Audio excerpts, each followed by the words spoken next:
Hey, everybody. Welcome to Shadow at Night, Monday, October the 6th, 2025. Quiet day today. Not much going on, really. Everything big is probably going to happen tomorrow. Some definitely, some maybe. We didn't hear from the Ostrich Farm today as to whether the Supreme Court has decided to hear their case or not. So that's good news. No news is good news in that situation. But the CFIA did a press release over the weekend and did something despicable on Saturday I'm going to tell you about. The ostrich spirit has died, by the way, in case you hadn't heard that. Chris and Tamara, their sentencing is tomorrow. So I'll be joined on the show tomorrow night, hopefully by one of those two, maybe both. That'd be cool. And have you seen the trailer for the new documentary called The Hate Network? I played it last week. It's by our friend Greg Wycliffe, and Greg is definitely going to be on the show tomorrow night. Also tomorrow, Donald Trump meets with Mark Carney. Now, we don't know what that's about. I would assume that Mark Carney is trying to get some kind of a deal. But I don't think there's a deal in place for a reason. And it's not the reason people think. And we're going to explore that in the next few minutes. How many viewers do we have right now? 325 live, and then another couple hundred on Rumble, I guess. So I want to let you guys know that last week, this show had 128,898 screen views. That's just this show. That's not memes. That's not short highlights. That's not anything other than this show. Across platforms, so that's all of the platforms combined, 128,898 screen views. Of those screen views, 82,434 unique screens, which means there could be more than one person watching each screen. So internet rules always say to add 25 to 30%. So let's throw another 20,000 on there. So let's say 102,000 unique screens watched this show last week, cross platforms. And of all those views, of all those screen views, 29 new subscribers to shadowdavis.com. 29. Now, if that wasn't so pathetic, it would be hilarious. I'd be sitting here laughing my ass off. And actually, it is still kind of funny, even though it is pathetic. So I think I told you the story last week about how this show and its model needs to be financially sustainable. This is not sustainable. This is not sustainable at all. I've been approached 5 or 6 times now by a group of people. I'm not even going to tell you who it is, where it is, what it is, because that's not your business. What this is a way to become viable for me, doing something I really enjoy doing.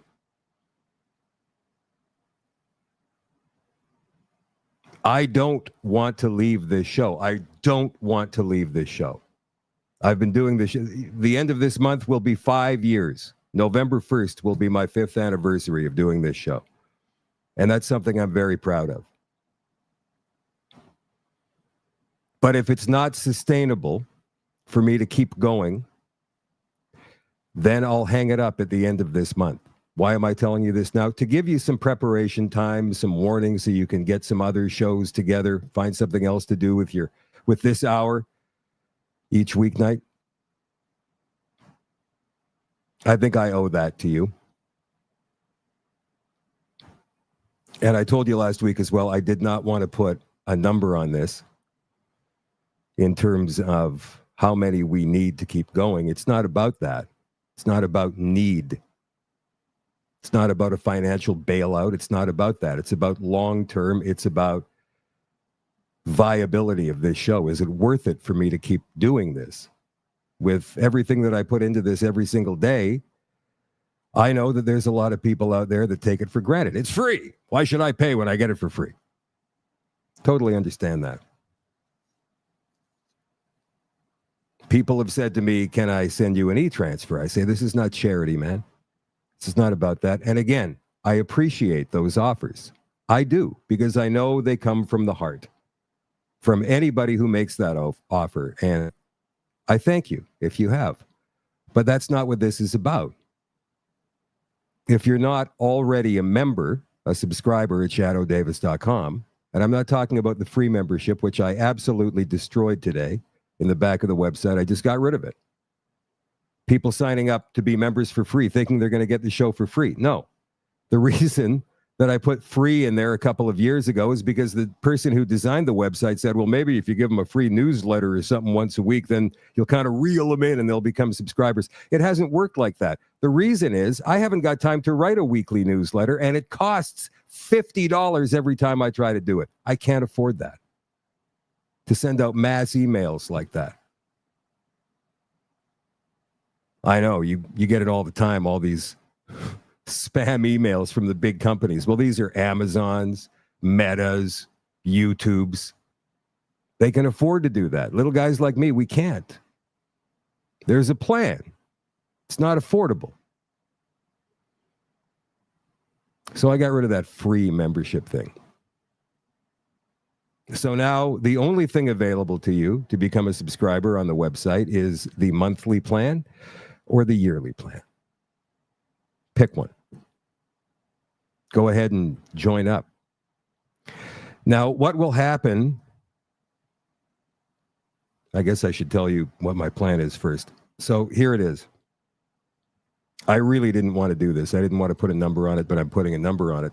And here it is. We need 200 new subscribers by next Monday. That's Thanksgiving. 200. And again, this is not about a quick financial fix. This is about, can we get there? Can we do this? Can we make this sustainable? 200 new subscribers between now and next Monday. I don't think that's too much to ask. And then 200 per month, every month afterwards. Because 29 over the course of the last week, that's not going to keep it going. So 200 between now and next Monday. If we get there, I'll let you know on Tuesday night. I'm not on Monday, this coming Monday. I'm taking the long weekend. So should you. I'll be on Tuesday night to let you guys know if we made it. If we did, we're going to keep going. We're going to keep going like nothing ever happened. If not, the show comes off social media at the end of the month and continues on the website for the next year for the people that subscribed. Because I promised that. And we will continue to deliver that. But I'm just not going to do this for free anymore. I can't. I just can't. Okay, that's out of the way. The Shadow at Night live stream is brought to you by CanadaNanoSilver.com. I should be charging these guys double what I am, but I'm not. Silver is amazing. It has several natural health benefits, and it's been used for hundreds of years for health and healing. That's the main reason they made silverware from silver. But seriously, this nano silver from Silverceuticals is the best and safest silver you can find. There are hundreds of studies and reports on it. I've read some of the studies myself, and it's mind-blowing. One of the things that sets Silverceuticals apart is that it washes out of your body in 24 hours. No silver buildup and no turning blue. And it won't even harm the good bacteria your body needs. It's so effective they can use very small concentrations of silver, like 10 and 32 parts per million, and still outperform other silvers that have up to 3,000 parts per million. It's safer and more effective at the same time. It is an incredibly small particle that is small enough to work through your body, but big enough not to fall out of suspension. They infuse it into almost all of their products. It works in facial serums, toothpaste, gels, and even gummies that work to help your immune system.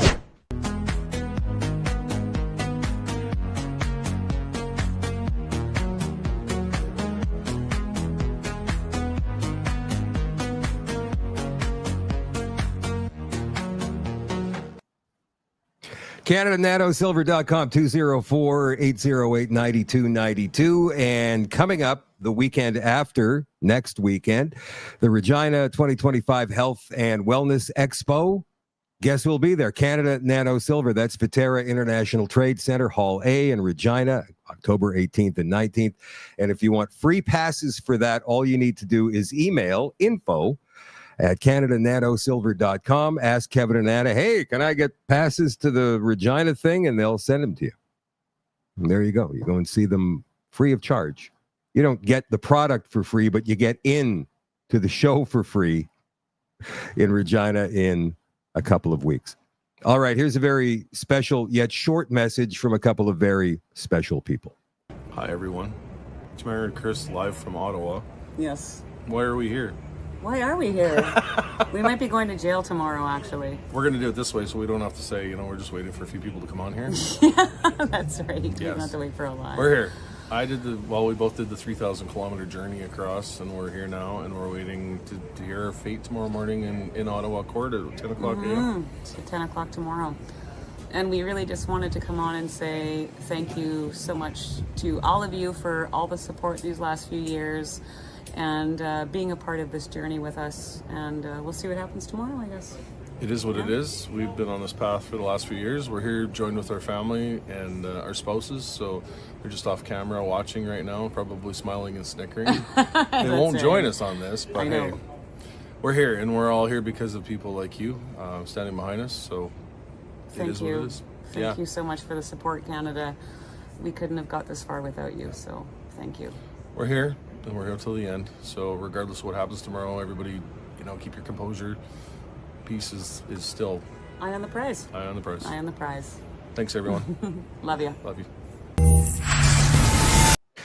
Classy as always, and that's 10 o'clock tomorrow morning. I wouldn't expect the sentence to come down right away. Boom! Judge sits down. You're guilty, and you got that.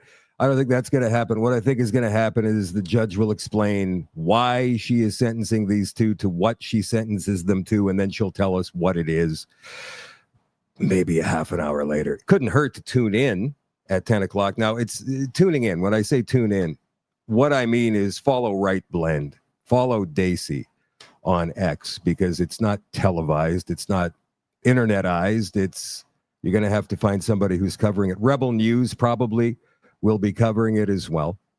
So if you haven't got an X account, I'll definitely be covering it, and I'll let you guys know the second I hear anything, obviously. So this would be a good opportunity to tell you, give you a kick in the ass and tell you, get an X account. You don't have to be on it all the time, but when the time comes for news right now, sometimes Facebook is not great for that because the algorithms aren't designed that way, but X is. Boom. The second it happens, you get it on X. So get an X account, start following some of your favorites and me, obviously. I'm hoping that I'm one of your favorites, and we'll get you the information you need the second that it happens. When something critical like this happens, we tend to be on it a little bit faster than we normally are. Sentencing tomorrow morning. Well, the time for the court to start is 10 o'clock Eastern tomorrow morning, 9 o'clock Central, 8 o'clock Mountain, 7 o'clock Pacific, and so on, and so on, and so on. And speaking of thank yous, because Chris and Tamara are always so magnanimous, I do want to thank the 29 new subscribers that saw fit to support me and the show over the past 5 days. That I really appreciate, and I'm sorry if I didn't say that sooner. This past weekend, CFIA released this press release. Update on Canadian Food Inspection Agency's ongoing custody of ostriches and biocontainment practices at Edgewood. Biocontainment.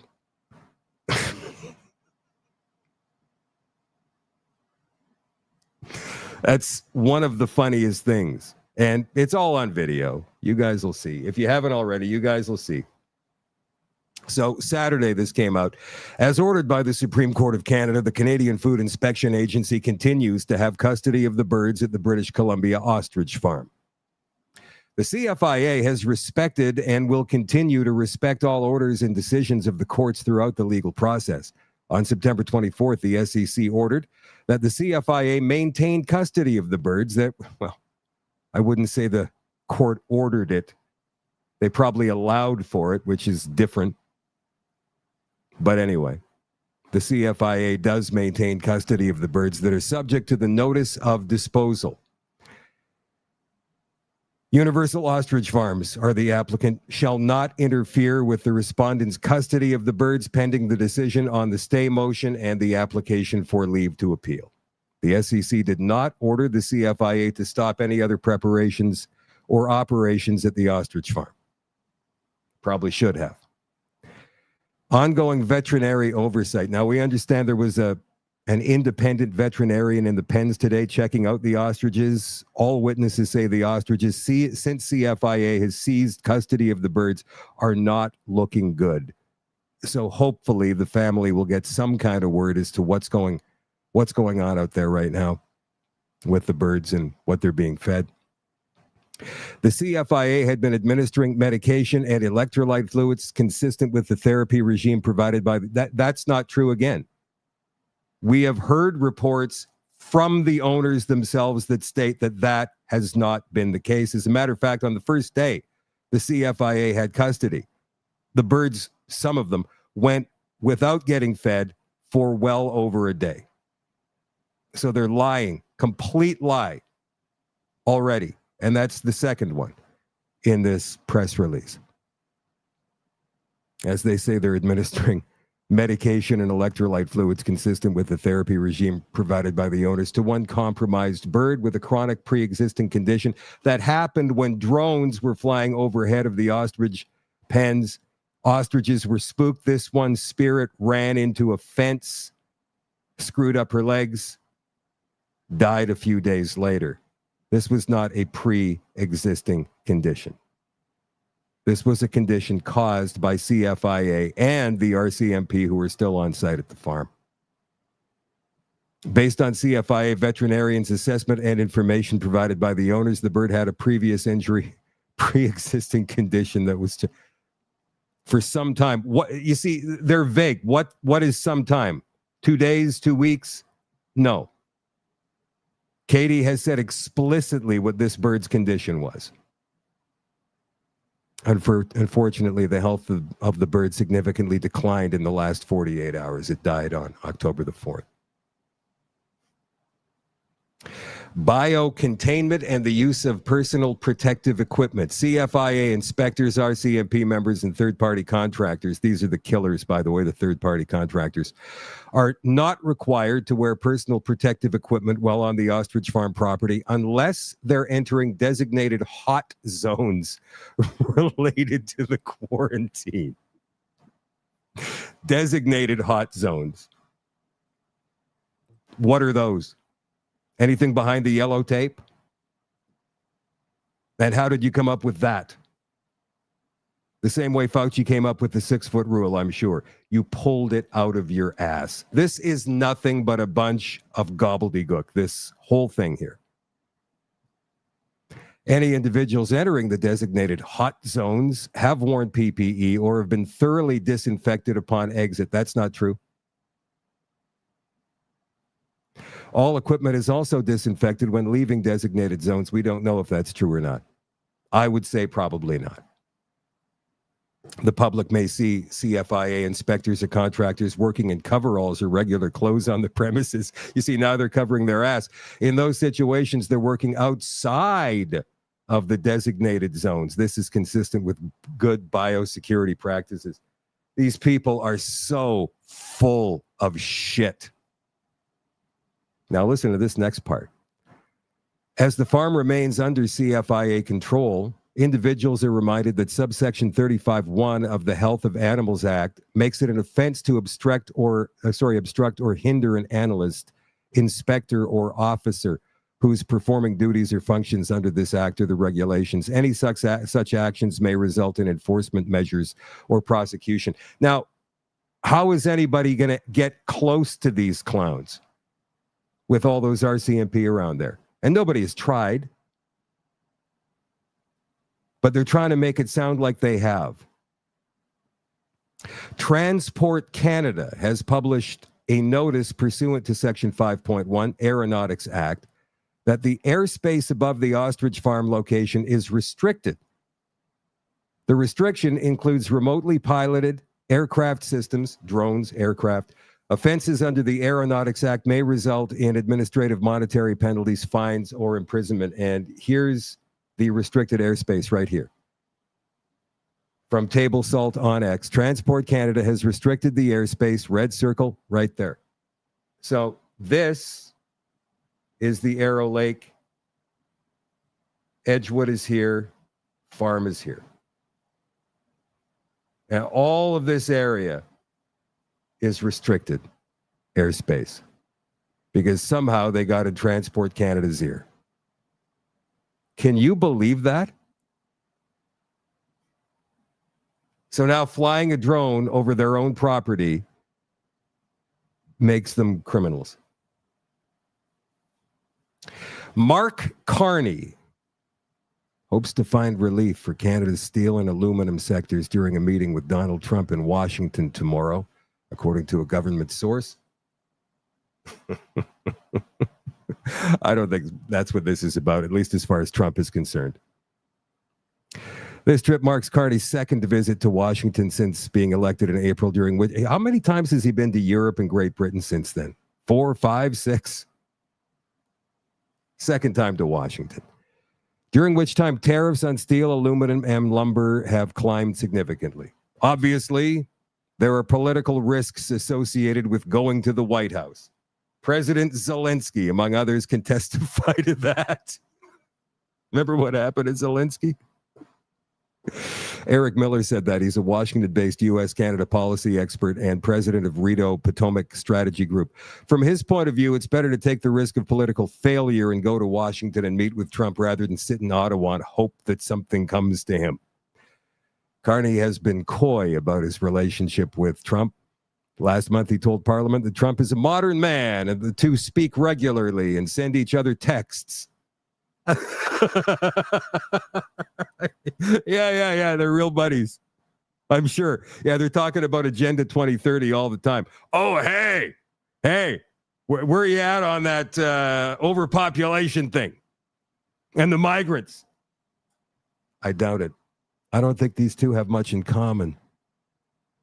Former White House trade advisor Kellyanne Shaw says leaders who forged personal relationships with Trump often had the most success dealing with him. Does he play golf, Carney? I don't know.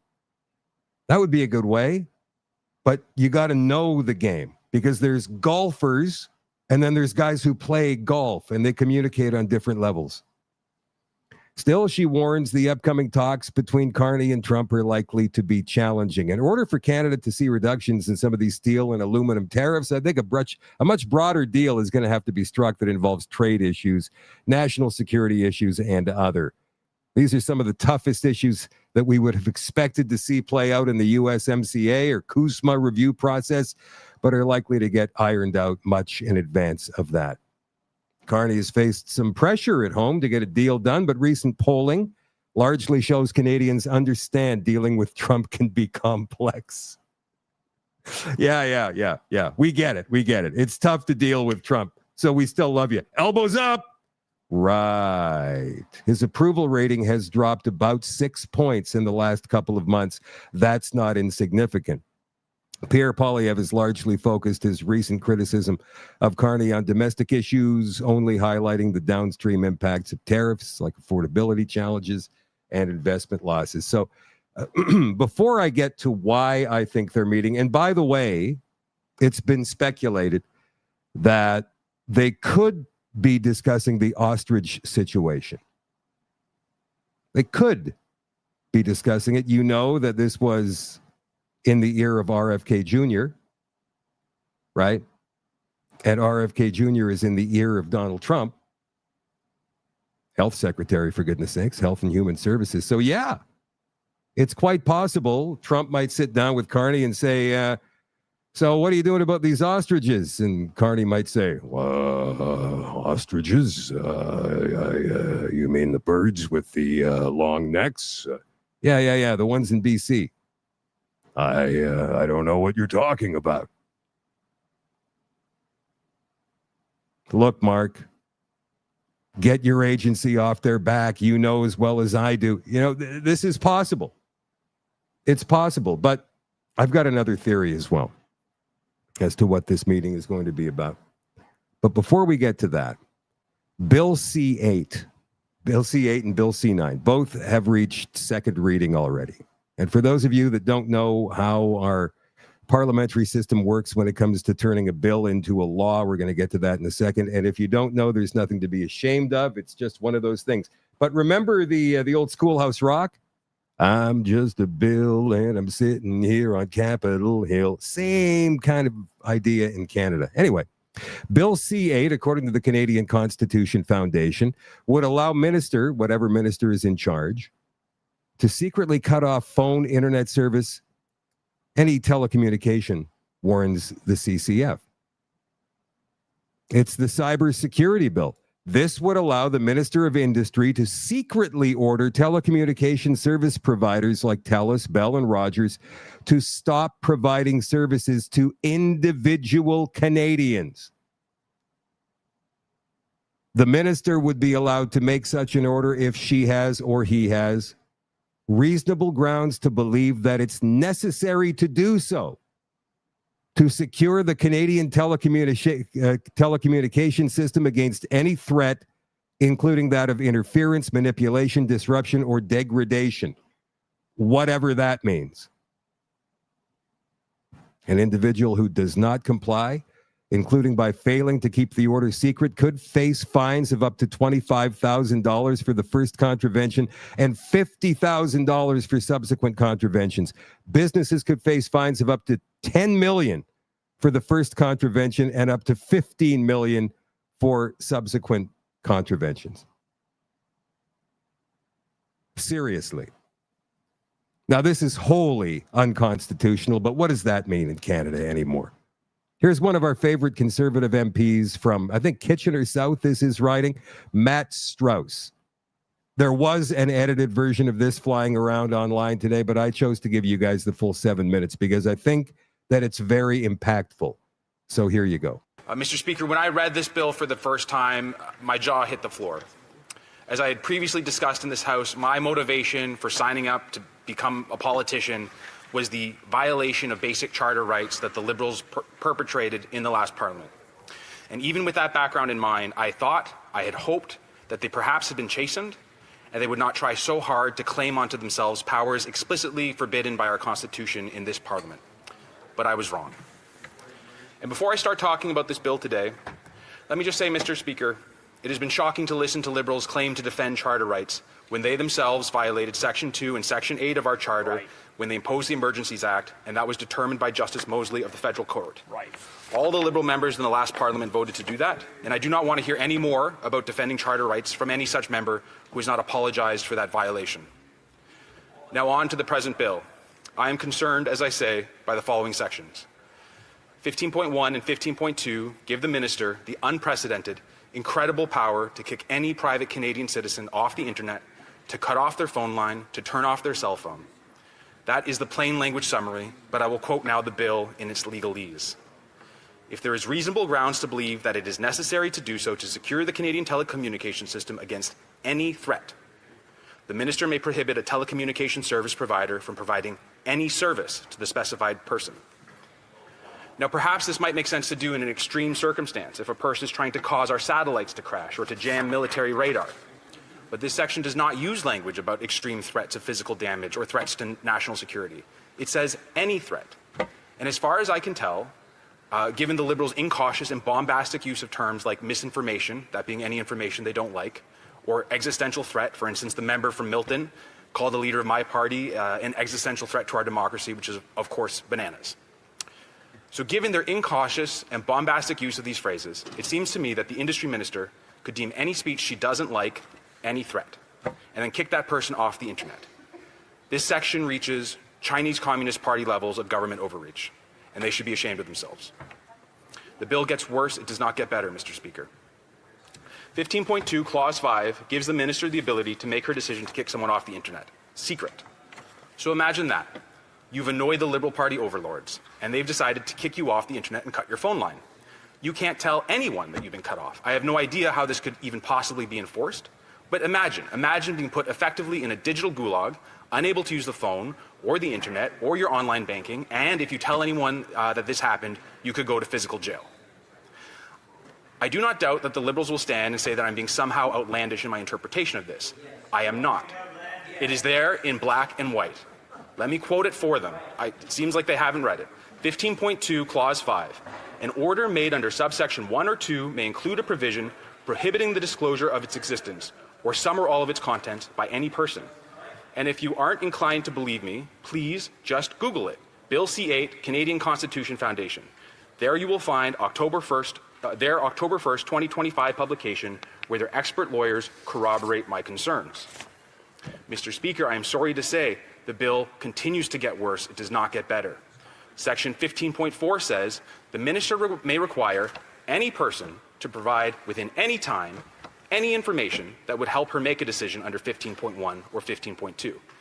So it seems to me that if this legislation passes in its current unamended form, the Minister of Industry could wake up one morning, decide that you or any other private citizen Maybe, possibly, she's not quite sure, could be some sort of threat to our telecommunication system.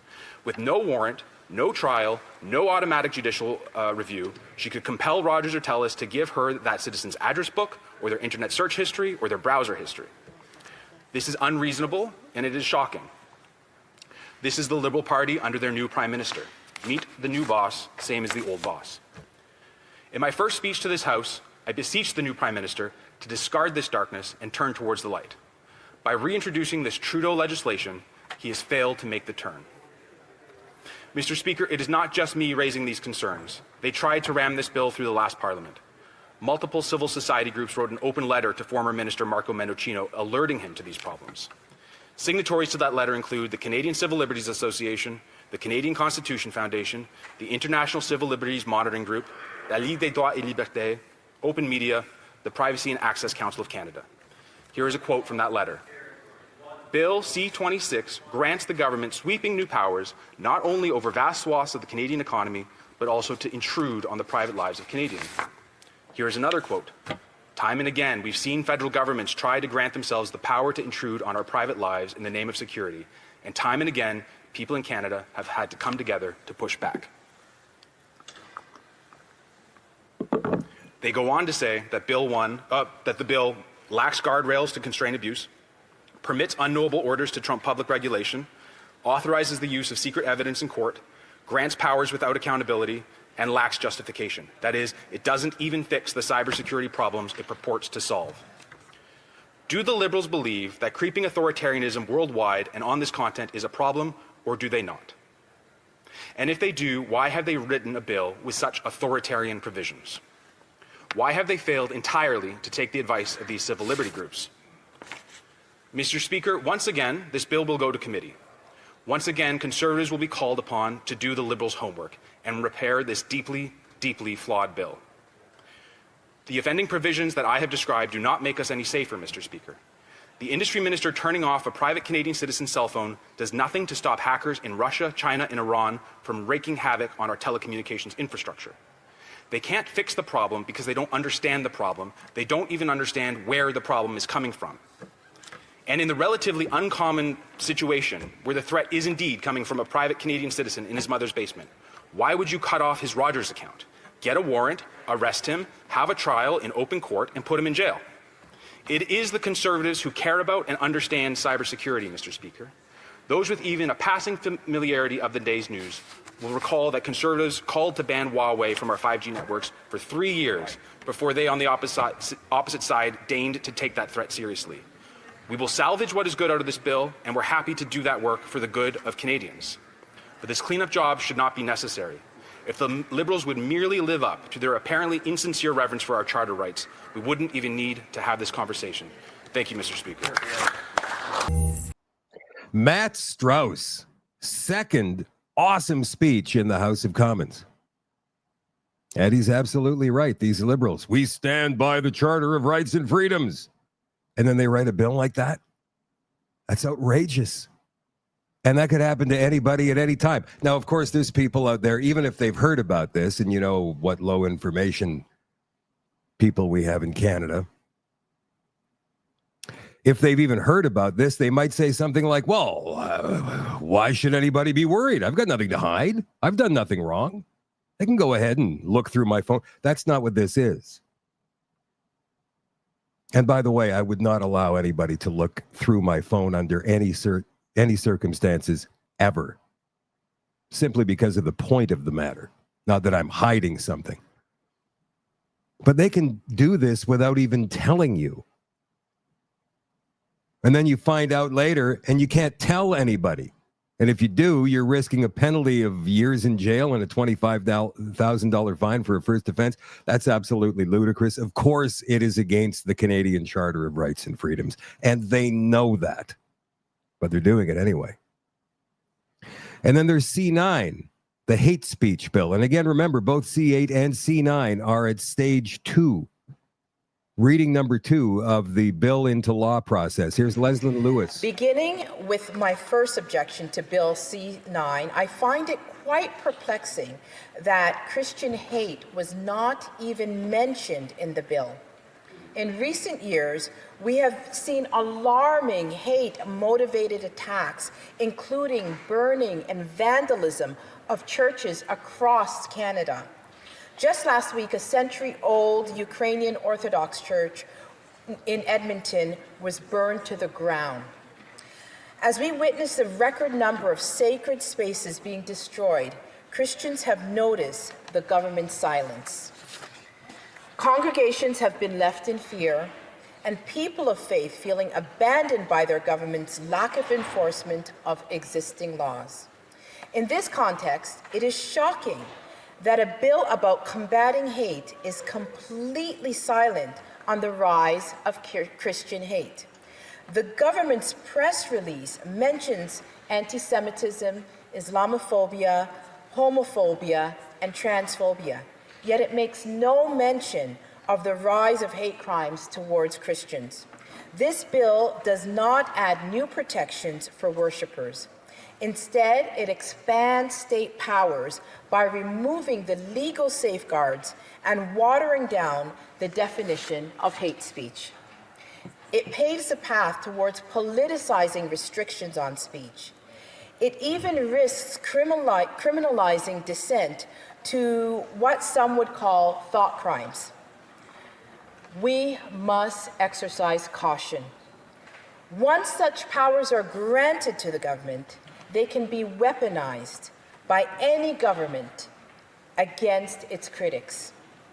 The existing criminal code already covers the most serious offenses. Section 318 makes it a crime to advocate or promote genocide. Section 319 criminalizes public incitement of hatred and willful promotion of hate and speech that would lead to a breach of peace. These provisions already strike a careful balance between protecting Canadians from true hate and safeguarding freedom of expression. Bill C-9 attempts to redefine hatred so vaguely that it risks capturing legitimate debate. All right, that's fine, Leslyn Lewis, but you're nobody to define hate either, because it's subjective. You can't just say hate is this one thing. The government thinks they can, even though they can't.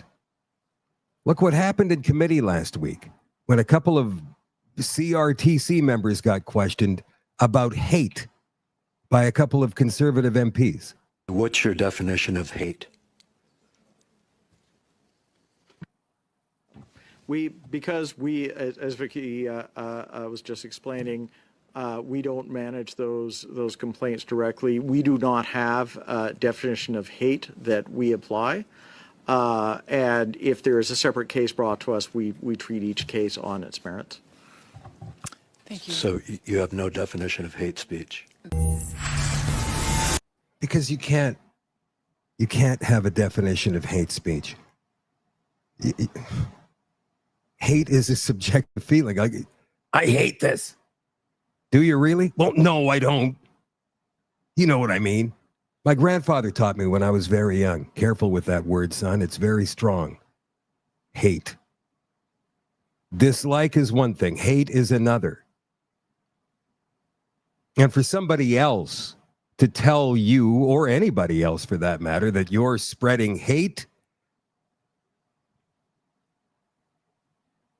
is ridiculous. I think it's time it gets called out. Well, we have been trying to call it out, haven't we? But we get called fear-mongering, extremists, pandering and misinformation, hate speech. It's awful. Oh, one more thing. It's not bad enough the government is weaponizing our own speech against us, but they're still controlling whatever media outlets we have left in this country to completely and totally control the message. They are sick of people like me. Pierre Poilievre was on this new podcast the other day. This Travis Danraj guy used to work for the CBC, and then he left, even though the CBC claims he's still one of their employees. He doesn't think he is anymore. But anyway, he left under conspicuous circumstances about 6 months ago, he claims, saying the CBC wouldn't let him say or do the things he wanted to do on his own show. Watch. You know, part of the reason we did the show is to push past kind of gatekeeping. I did live it at CBC. I was told to keep quiet, not rock the boat. I mean, I was not even able to request an interview with you. Wow. I wanted to have you on my show. I was not able to do that. But what's your take on the state of our public broadcaster right now? I think, it's as you describe it. They have an ideological objective and they carry it out every day. They have an ideological objective and they carry it out every day. So the country like this, where eventually, if the Liberals do get their way, there won't be any free speech and there's only going to be one stream of thought, and that's going to be theirs. And that's the same in Europe, by the way. People are getting arrested for carrying signs or making posts on Facebook and X, or even looking at posts, apparently, these days.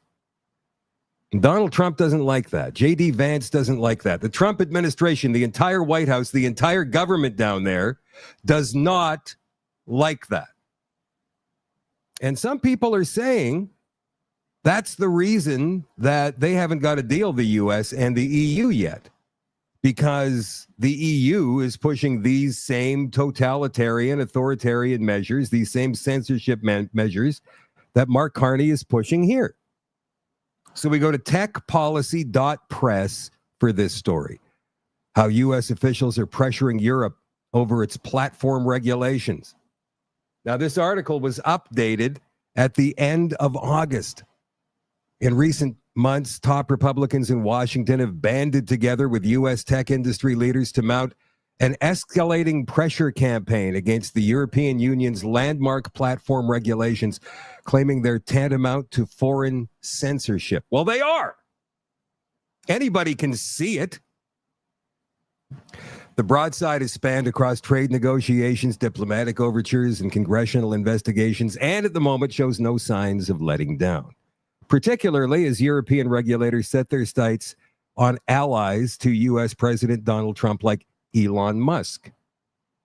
I think Musk, obviously the owner of X, has been threatened several times to take posts down by these foreign governments. He said, no, I'm not doing that. You can go screw yourself, even though he did capitulate to Brazil, I think it was, a while ago.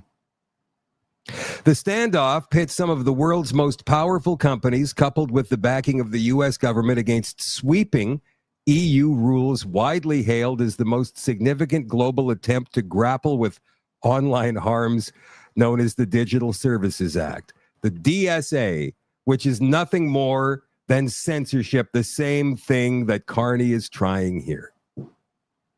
A rundown of tactics Washington and Silicon Valley are using to influence Brussels.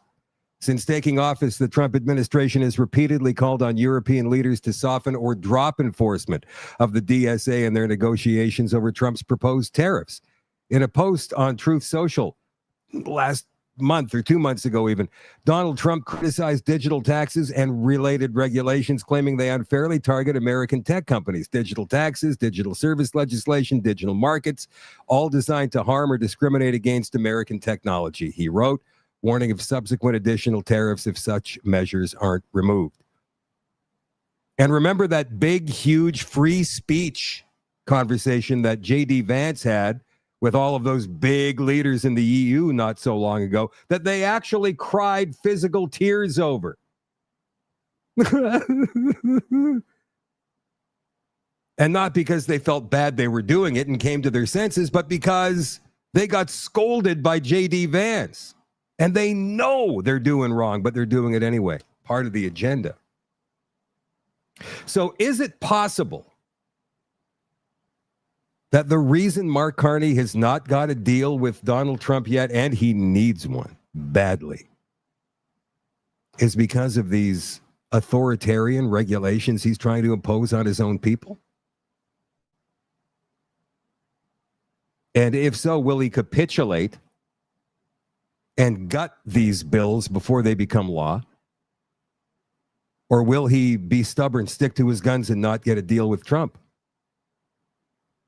And Trump might throw this in, and because Trump is such a good negotiator too, Trump might throw in the ostrich thing. Oh, and by the way, one more thing before you sit down, Mark, it'll be like that scene in The Sopranos where Tony's sitting there having lunch and Ralphie walks in. He's going to apologize, and Tony doesn't even acknowledge him for the first 2 minutes. He's standing there, right? Then he looks up and goes, "What? Oh. No. Okay. You can go now." And that's it. I think the meeting tomorrow between Carney and Trump is going to be much like that. And he might throw in the ostrich thing at the end. Oh, hey, Mark, one more thing. The ostriches, you kill them and there's no deal. You kill the ostriches, I kill any hope of a deal. Because Trump knows it's political suicide for Carney. And he knows the situation Carney's in. Trump doesn't have to worry. He's in power for another 3.5 years. And the polls are all showing that the Democrat support is cratering somewhere around 12 to 15%. So the midterms, he's not concerned about that either. But Carney is on a precarious slope. He's in a minority government. He can be ousted at any time. So he needs a deal. His political future depends on it. Not saying there's going to be an election anytime soon because the NDP is in such disarray, but you never know. I mean, I've seen stranger things happen. So anyway, here's the process. Bills C-8, C-9, C-2, that's another one. You introduce it, right? So that's first step for those people who are political neophytes learning for the first time. First reading happens then. Bill is formally presented, printed, made public. No debate at this stage. Votes not required either. It's just, here's the bill. Second reading, which is the phase that Bills C-8 and C-9 are in right now. Members of Parliament and senators debate on the principle of the bill, and that's what you just saw today with Leslyn Lewis and Matt Strauss. If the bill passes this stage, it moves forward for more detailed examination. Then it goes to committee, where it could be for a number of months, depending on how quickly they want to move this thing through.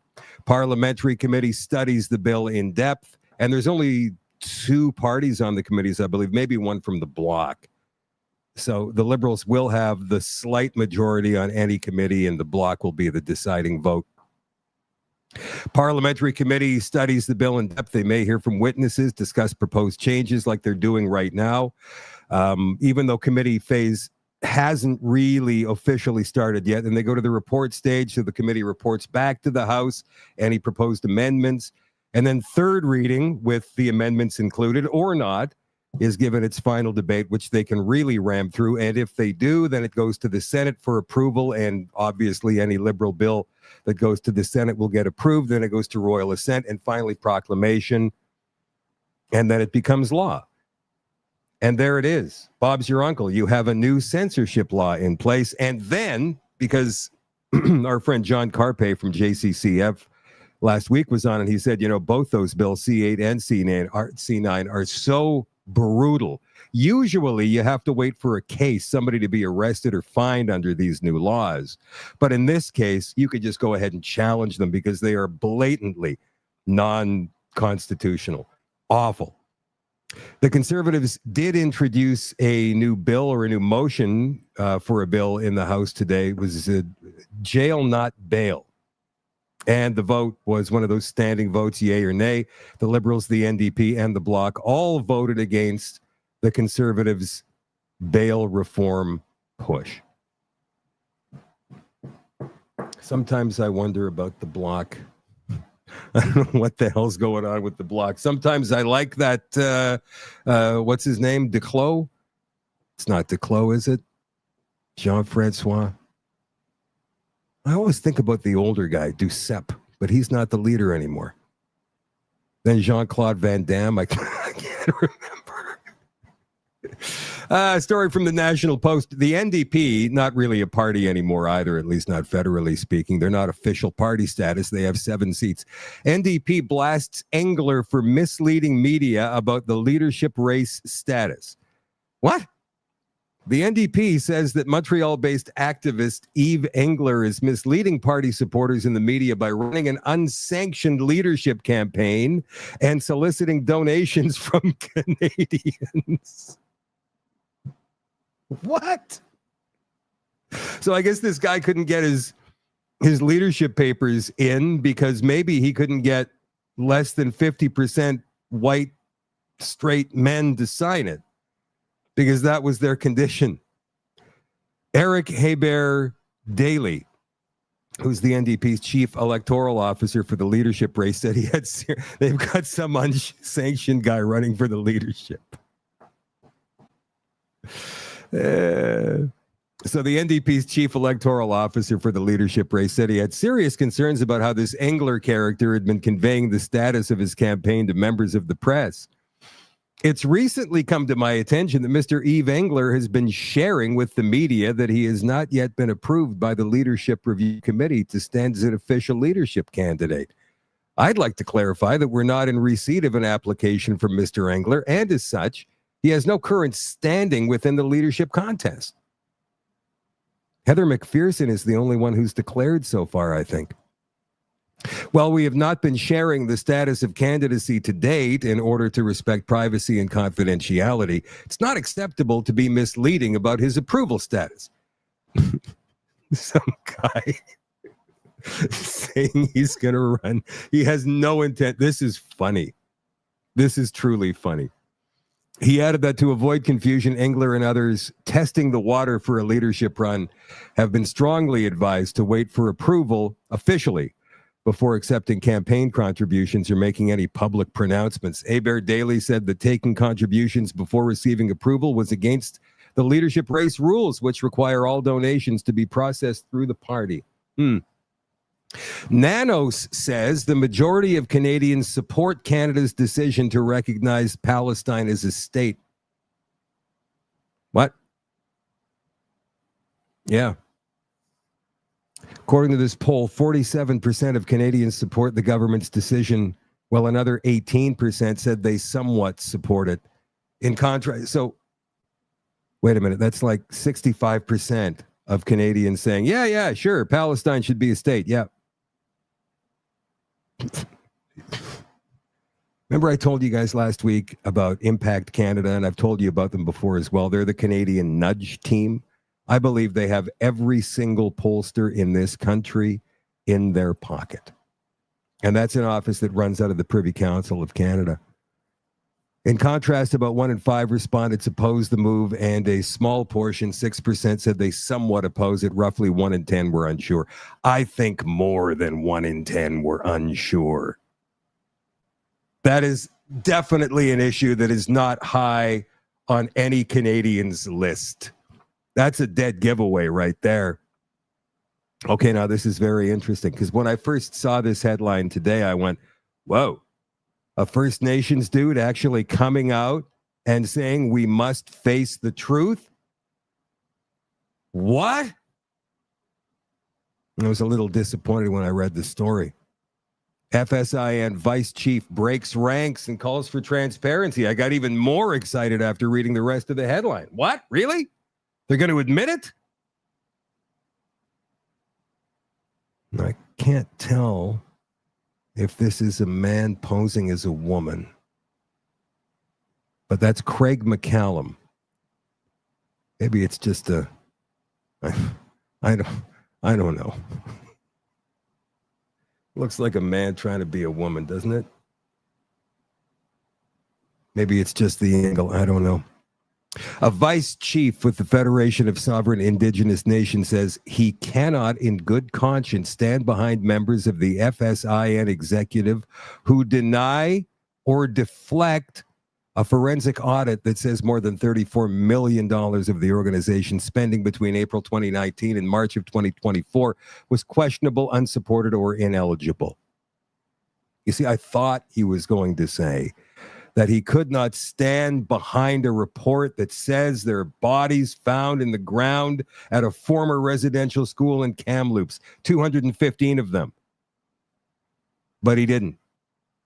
He's only talking about misappropriated money, millions. And I'm disappointed in that. I just want all this lying to stop, you see. Clarity, the truth, transparency, that is the important thing. FSIN fourth Vice Chief Craig McCallum, in an explosive statement, said the findings of the audit cannot be dismissed or minimized. The teaching of honesty reminds us that we must face the truth, even when it's difficult. So then why, Craig, did you not come out and say, oh, by the way, we didn't find any bodies in Kamloops, if truth is that important to you? The forensic audit conducted by KPMG for the federal government examined federal funds provided by Indigenous Services Canada to the organization, which represents 74 First Nations in Saskatchewan. The department said last month, or March, the audit would review more than $141 million in funding provided since April 2019. McCallum, who was elected fourth vice chief in October of 2023, said on Thursday he can't speak for decisions made before his term, but I can speak to the need for change going forward. Denial and deflection will not restore trust. Only transparency, humility, and the wisdom to listen to our people will heal the wounds caused by secrecy. Industry is watching.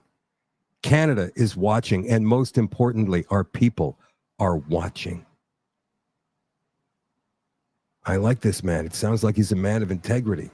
But he can't speak for the First Nations in BC, I guess. Not in his official role, can he?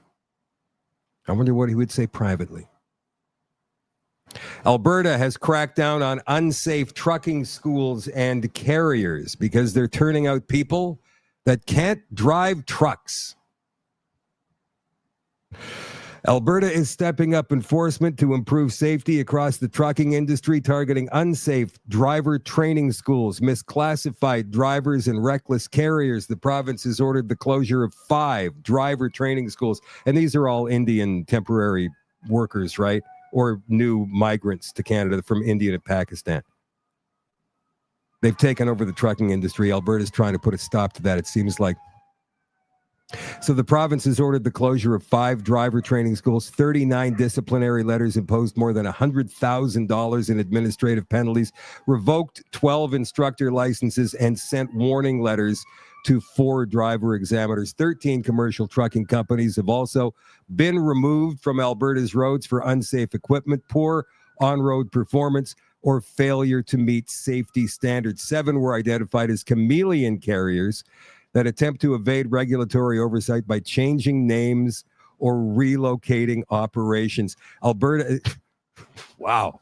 Why did it take them so long? Alberta is working with federal and provincial partners to strengthen enforcement and close loopholes in interprovincial data sharing. And this one as well from Alberta. Striking teachers care too much to allow chronic underfunding to continue, the ATA says. Sure they do. Classroom conditions, pay, are sticking points for teachers who rejected 2 offers. So we're talking about class sizes of 30. I don't know about you guys, but when I was going to school, there was always 30 or 31 students in any class I was in. At least 30 or 31. And I'll tell you what else, my teachers did not have any teacher's aides, no teaching assistants, none of that stuff. They did everything, all the extracurriculars, on their own. And they worked a full day. They did get the summers off, but they worked a full day. They were there at probably 8 o'clock in the morning. They didn't leave until 4:30 or 5 o'clock in the afternoon.